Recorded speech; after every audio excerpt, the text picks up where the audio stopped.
નમસ્કાર, ગુજરાત મનોમંથન 9 માં આપનું સ્વાગત છે। હવે જોઈએ આજના સમાચાર।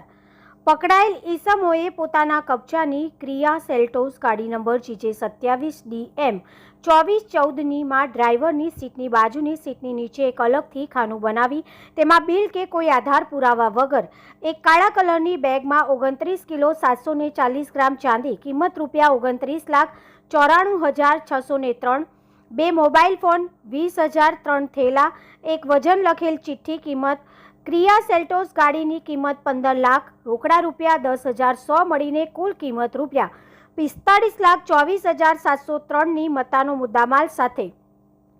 ઓઢવ રિંગ રોડ વેપારી મહામંડળ પાસેના રોડ ઉપરથી પસાર થતા પકડાઈ ગયેલ હોય, જે મુદ્દામાલ બાબતે પકડાયેલ ઈસમ કોઈ સંતોષકારક જવાબ આપતા ન હોય તથા મળી આવેલા ચાંદીના જથ્થાનું બિલ સાથે રાખેલ ન હોય, જેથી આ જથ્થો ચોરી અથવા છળ કપટથી મેળવેલાનો પાકો શંક વહેમ હોય, જે મુદ્દામાલ પંચો રૂબરૂ પંચનામા વગેરે BNSની કલમ હેઠળ ઈસમને તારીખ 18/3/2025ના 1:30 વાગે BNSS કલમ 35(1) મુજબ અટકાયત કરવામાં આવેલ છે। Head office, Gujarat મનોમંથન।